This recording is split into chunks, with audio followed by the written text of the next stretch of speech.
Hello students, I am Sapan Singh, your physics teacher, and today we will study about class 10 physics chapter 2nd magnetic effect of electric current, and today's our last topic of this chapter is hazards of electricity or dangers of electricity and its precautions. आज हमारा magnetic effect of electric current chapter का ये last chapter होगा, 19th lecture होगा, ये 19वां lecture होगा जो ये लास्ट लेक्चर होगा इस चैप्टर का, जिसमें आज हम पढ़ेंगे इलेक्ट्रिसिटी के क्या क्या खतरे हैं, हजार्ड्स और डेंजर्स ऑफ इलेक्ट्रिसिटी, और उसके क्या प्रिकॉशंस हैं, क्या प्रिकॉशंस लेके हम उस डेंजर से हम बच सकते हैं. ठीक है. The through electricity is one of the most important convenient form of energy, but its improper use is associated with some damages like as electricity. क्या है इलेक्ट्रिसिटी? हमारे लिए बहुत ही सुविधाजनक एनर्जी है जिसका यूज हम बहुत सारी चीजों में करते हैं. आज कहें तो आज बिना एनर्जी के हम कुछ भी नहीं कर सकते, बिना इलेक्ट्रिसिटी के हम कुछ भी नहीं कर सकते, क्योंकि मैक्सिमम चीजें जो है इलेक्ट्रिसिटी पे डिपेंड हो गई है आज के समय में. बट इसका अगर इम्प्रॉपर तरीके से यूज अगर हम करते हैं तो कुछ खतरे हमें झेलने पड़ते हैं, जो इस तरीके से हैं कि if a person happens to touch a live electric wire, we get a serious electric shock, and in some cases electric shock can even kill a person. अगर हम लाइव इलेक्ट्रिक वायर को अगर हम टच करते हैं तो हमें एक इलेक्ट्रिक शॉक मिलता है, झटका लगता है, और कभी कभी क्या होता है कि उस इलेक्ट्रिक शॉक से किसी आदमी की जान भी जा सकती है. ठीक है. तो ये एक बहुत बड़ा खतरा है किससे? इलेक्ट्रिसिटी से. हमें अगर लाइव वायर को, नेकेड वायर को टच नहीं करना है.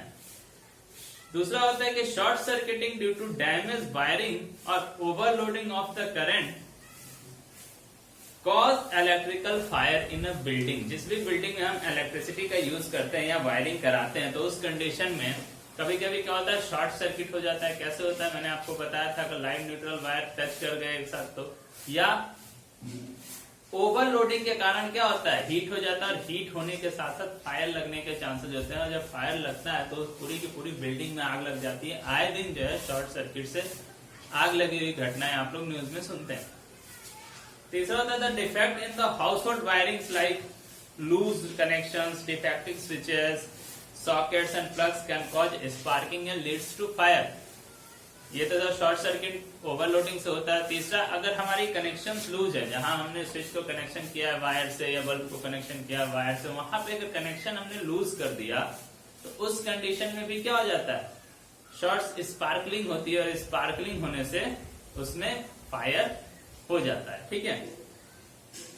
तो ये थे हमारे डेंजर्स ऑफ इलेक्ट्रिसिटी, इलेक्ट्रिसिटी से खतरे. इसके कुछ प्रिकॉशंस लेते हैं. To avoid the hazards of electricity like shocks और electric fires, we should observe the some precautions in the use of electricity. Precautions क्या क्या है हमारे? If a person accidentally touch a live wire और if an electric fire starts in the house, the main switch should be turned off at once so as cut off electricity supply. अगर हम कोई व्यक्ति जो है live wire को गलती से टच कर देता है या किसी कंडीशन से जो है क्या हो जाता है, हमारा इलेक्ट्रिक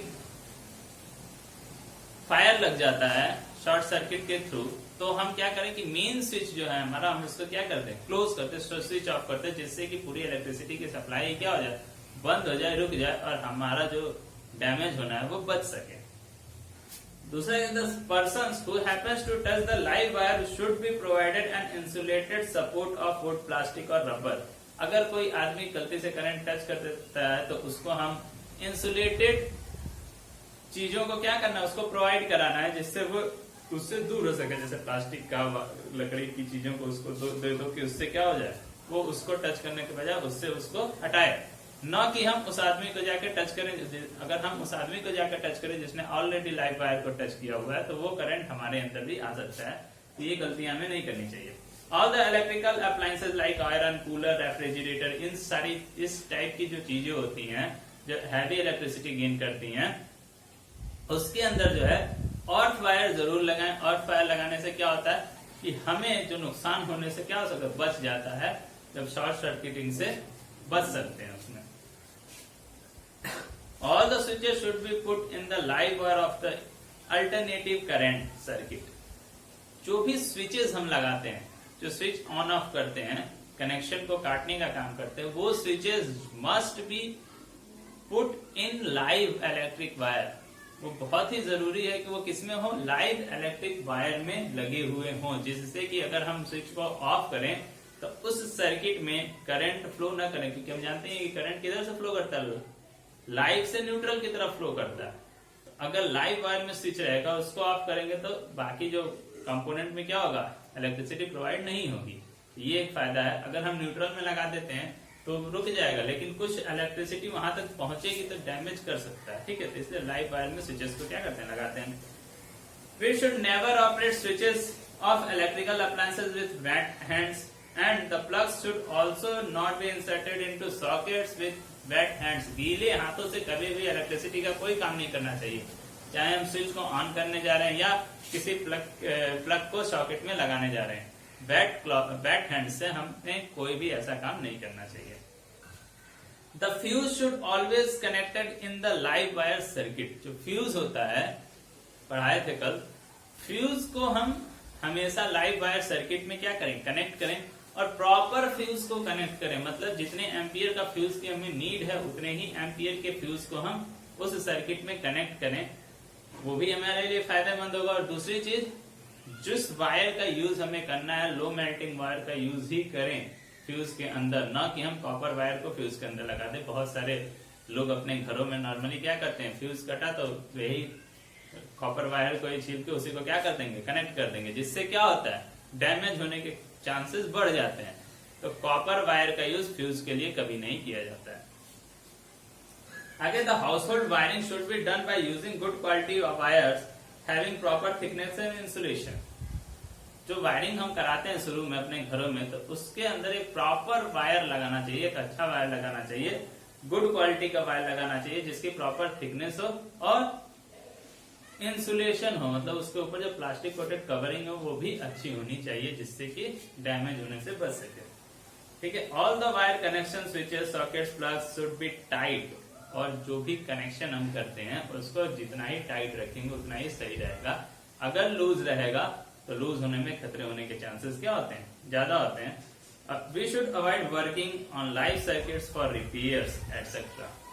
लाइव सर्किट में हमें अवॉइड करना चाहिए, दूर रहना चाहिए उसमें रिपेयर करने से। अगर लाइव वायर में इलेक्ट्रिसिटी सप्लाई है तो उस कंडीशन में हमें उसमें रिपेयर करने से बचना चाहिए। अगर रिपेयर कर भी रहे हैं तो रबड़ के ग्लव्स और रबड़ के शूज पक्का पहन के जाएं, तभी हम रिपेयर करें, जिससे कि इलेक्ट्रिसिटी फ्लो न करे हमारे अंदर और शॉक न लगे, ठीक है। तो इन सारी चीजों को अवॉइड करना चाहिए। या तो हम मेन स्विच को ऑफ करके तब कोई रिपेयर का काम करें, ऐसे लाइव रिपेयर का काम न करें, ठीक है। ये सारे जो हैं हमारे कुछ प्रिकॉशंस थे इलेक्ट्रिसिटी के थ्रू, इलेक्ट्रिसिटी से होने वाले डैमेज और प्रिकॉशन इस चैप्टर का लास्ट टॉपिक था। तो आज ये चैप्टर आप लोग का पूरी तरीके से कंप्लीट हुआ। अगर आप लोग को इस चैप्टर में किसी भी वीडियो में कोई डाउट हो तो वीडियो के कमेंट सेक्शन में आप लोग उसको कमेंट करके पूछ सकते हैं। आई होप आप लोग को ये वीडियो बहुत पसंद आया होगा। इससे रिलेटेड एक क्वेश्चन, छोटा सा क्वेश्चन हम कर लेते हैं। एक क्वेश्चन है कि a circuit has a fuse of 5 ampere. एक सर्किट है जिसका फ्यूज जो है 5 एम्पियर का फ्यूज है, ठीक है। What is the maximum number of 100 watt 220 volt bulbs. लिख दे रहा हूं, what is the maximum number of 100 watt 220 volt bulb that can be safely used in circuit. That can be safely used in circuit. If fuse of 5 ampere in a circuit. Question समझेंगे। A circuit has a fuse of 5 ampere, question short में लिखे हैं, a circuit has a fuse of 5 ampere, then what is the maximum numbers of 100 watt 220 volt bulb that can be safely used in the circuit. एक circuit का जो fuse लगा है वो 5 ampere का फ्यूज लगा है, तो हम उस सर्किट में 5 एम्पियर का फ्यूज शुरू में लगा होता है, उसके बाद हम इलेक्ट्रिकल अप्लायंसेस का यूज करते हैं, तो कितने मैक्सिमम नंबर ऑफ बल्ब लगा सकते हैं। जिस बल्ब का जो है पावर 100 वोल्ट दिया है और वोल्ट पोटेंशियल डिफरेंस 220 वोल्ट दिया है, can be safely used in the circuit, उस सर्किट में सुरक्षित तरीके से हम उसको यूज कर सकते हैं। तो देखो सपोज कर लेंगे सॉल्यूशन में let x number of bulbs be use, ठीक है, x नंबर ऑफ बल्ब्स क्या कर सकते हैं, यूज कर सकते हैं। तो पावर इक्वल टू होता है P equal to V I, power equal to क्या होता है वी आई, और x number of bulbs use कर रहे हैं, एक बल्ब का पावर कितना है 100 वॉट है, तो टोटल पावर कितना हो जाएगा 100 into x equal to V कितना है 220 इंटू आई कितना है 5 एम्पियर, मैक्सिमम करंट फ्लो करेगा फ्यूज है, तो x इक्वल टू हो जाएगा 220 इंटू 5 अपॉन 100, 0 से 0 कैंसिल, 5 2 जा 10, 2 11 जा, x इक्वल टू 11। इस तरीके से हम फाइंड कर सकते हैं। जैसे 100 वाट का बल्ब है तो हम 11 बल्ब का यूज कर सकते हैं अगर हमने 5 एम्पियर का फ्यूज कनेक्ट किया है तो 11 बल्ब का मतलब कि 1100 वॉट हम यूज कर सकते हैं। तो 1100 वॉट में चाहे हम 2 बल्ब यूज करें, 2 पंखे यूज करें, इस तरीके से हम अपना बांट सकते हैं। अगर 5 एम्पियर का क्या लगाए हैं फ्यूज लगाए हैं तो 1100 वॉट या 11 बल्ब मान लें या 1100 वॉट का यूज हम कर सकते हैं। तो अपना इलेक्ट्रिकल अप्लायंसेस के पावर पर जोड़ के हम देख लेंगे कि कितना वाट का यूज हम एक साथ कर रहे हैं, उसके अकॉर्डिंग हम क्या लगाएंगे फ्यूज लगाएंगे। अगर इससे ज्यादा होगा तो वो ओवरलोडिंग कहलाएगा और जिसके कारण क्या होता है शॉर्ट सर्किट हो जाता है हीटिंग इफेक्ट से, ठीक है। तो ये एक सैंपल प्रॉब्लम भी आप लोग समझ गए। आज ये चैप्टर पूरी तरीके से कंप्लीट हुआ। अगर आप लोगों को कोई भी डाउट हो तो कमेंट सेक्शन में कमेंट करें। आई होप आप लोग को ये पूरा चैप्टर अच्छे से समझ में आया होगा। धन्यवाद।